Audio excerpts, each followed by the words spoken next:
नमस्ते, मैं अलका ठाकुर हूं और आप सभी का बहुत बहुत स्वागत है इस चैनल पे, जहां पे हम हेयर के बारे में और स्किन के बारे में डिस्कस करते हैं। मैं आपको एजुकेट करती हूं क्योंकि मेरा सिर्फ एक ही मिशन है, to educate, to treat and build solutions for you. ठीक है, तो पहले वाले वीडियो में हमने ये समझा था कि हेयर फॉल आखिर होता क्यों है, अगर हेयर फॉल हो रहा है तो कितना होना चाहिए और चिंता हमें कब लेनी चाहिए। इसके अलावा अभी हम समझेंगे कि बाल उगते कैसे हैं और बाल बहुत टाइम तक बढ़ते क्यों नहीं है। आपके दिमाग में ये सवाल आता होगा, बाल आखिर बढ़ते क्यों नहीं है, मेरा बाल स्टक हो रखा है। तो नॉर्मल जो हेयर साइकिल है वो कैसा होता है? नॉर्मल अगर आप देखोगे तो हेयर साइकिल कुछ ऐसा होता है। देखो, जब बच्चे 2 साल के होते हैं और जब बच्चे 2 से 7 साल के बीच में होते हैं तो 90% बाल उग जाते हैं और उसी टाइम हम डिसाइड कर लेते हैं कि इस बच्चे का बाल ज्यादा होगा घना या फिर कम होगा घना। डिसाइड करते हैं कि नहीं करते हैं? कमेंट करके अभी के अभी बताओ। इसके अलावा कुछ टाइम तक आपने देखा होगा कि बाल बिल्कुल वैसे ही रहते हैं और हल्का फुल्का बालों में बदलाव आता है, मतलब बाल सिल्की है या हल्का रफ टाइप का है, मतलब बालों का टेक्सचर डिसाइड होता है। इसके अलावा कुछ टाइम हम ये देखते हैं कि बाल बिल्कुल बढ़ नहीं रहे हैं और उसके बाद हम ये देखते हैं कि बाल झड़ने लगे। मैंने कौन सी ऐसी गलती की जिसकी वजह से बाल झड़ने लगे? तो मैंने पिछले वाले वीडियोज में समझाया था, शैम्पू सिर्फ एक रीजन नहीं होता है। बाल अगर आपके खराब हो रहे हैं तो सिर्फ और सिर्फ शैम्पू एक रीजन नहीं होता है। अभी हम हेयर साइकिल को समझेंगे, आप अपने बालों को समझो। अलका मेडिकल क्लासेस पे मैं आपको हेल्थ के बारे में बताती हूँ, बहुत अच्छे से मैं आपको बताती हूँ।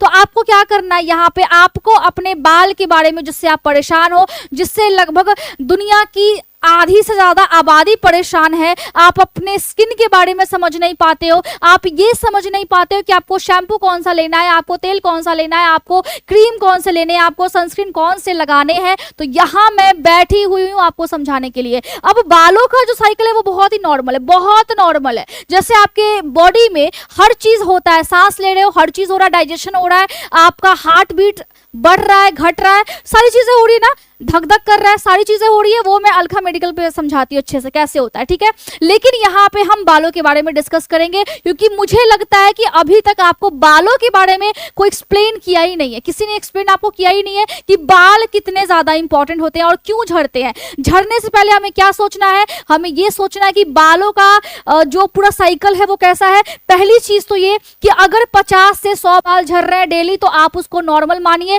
अगर कोई दवाइयां नहीं चल रही है, अगर कोई बीमारी नहीं है, अगर कोई केमिकल वाली शैम्पू का आप इस्तेमाल नहीं कर रहे हो, अगर आपका बेडशीट और तकिया का कवर जो है वो बिल्कुल साफ है, अगर सारी चीजें ठीक है और बाल तब भी आपके हेयरलाइन पीछे नहीं जा रहे हैं तो ठीक है। अगर जा रहे हैं तो प्रॉब्लम है। अगर पतले हो रहे हैं, 20 बाल भी झड़ रहे हैं, बाल नहीं भी झड़ रहे हैं, लेकिन हेयरलाइन अगर पीछे जा रहा है तो प्रॉब्लम है। अब मैच्योर होने के बाद हल्का सा पीछे होता है लेकिन उतना भी नहीं होता है। ठीक है, तो हेयर साइकिल क्या होता है? तो हेयर साइकिल मतलब बालों का जो संख्या है वो 80,000 से 1.5 लाख के बीच होता है। ठीक है, लगभग इतना सबके पास बाल होते हैं, सबके पास होते हैं। अब बाल कैसे रिएक्ट करता है? 2 से 7 साल तक बाल बेचारा बढ़ता है, मतलब ग्रोथ फेज में। किस फेज में है?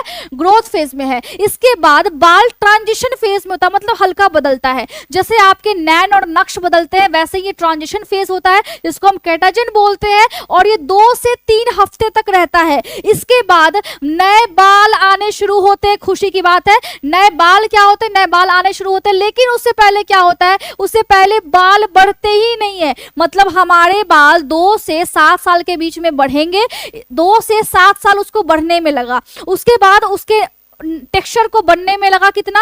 2 से 3 हफ्ता।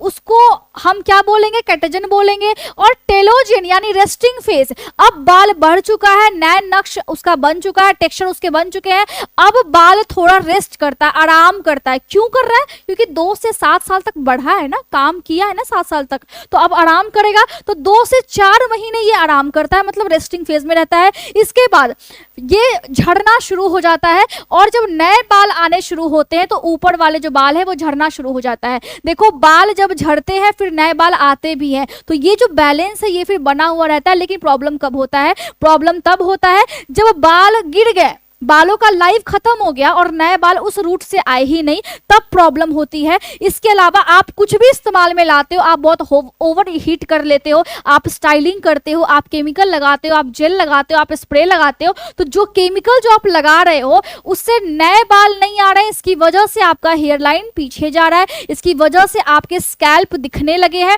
तो ये रीजन होता है। बाल यहाँ पे झड़ते नहीं है, बाल झड़ना बहुत नॉर्मल है, लेकिन नए बालों का ना आना नॉर्मल बिल्कुल नहीं है। तो आपने क्या सीखा? आपने यही सीखा कि आपके जो हेयर फॉलिकल्स है, इसको हम अगले वाले वीडियो में डिस्कस करेंगे बहुत डिटेल में। आपके जो हेयर फॉलिकल्स है वो कुछ इस टाइप के होते हैं। अच्छे से पहले आप देख लीजिए अच्छे से। आपके जो हेयर फॉलिकल्स है वो कुछ इस टाइप के होते हैं, और आपके बालों का जो स्ट्रक्चर है वो भी बहुत डिटेल होता है, जो हम नेक्स्ट वीडियो में सीखेंगे। बट यहाँ पे आज हमने क्या सीखा है? आज हमने सीखा है बालों का झड़ना नॉर्मल है। नए बाल अगर नहीं आ रहे तो उसका कारण ढूंढना आपका काम है। कॉमेंट करके बताओ कि आप ऐसा क्या करते हो जिसकी वजह से आपके बाल झड़ रहे हैं। फिर से मिलते हैं नेक्स्ट वीडियो में, तब तक के लिए खुश रहिए। और अगर स्किन के रिगार्डिंग कोई भी दिक्कत है, आप इस व्हाट्सएप पे व्हाट्सएप कर सकते हो। हमारे पास जो मेरे ब्रांड के एक फेस पैक और एक सीरम मैंने लॉन्च किया था, आप इसको फेस पे लगा करके ट्राई कर सकते हो। जो भी पिगमेंटेशन वगैरह है उसको फेड करती है। फिर से मिलती हूँ नेक्स्ट वीडियो में, तब तक के लिए खुश रहिए और अपने सपनों के लिए काम कीजिए।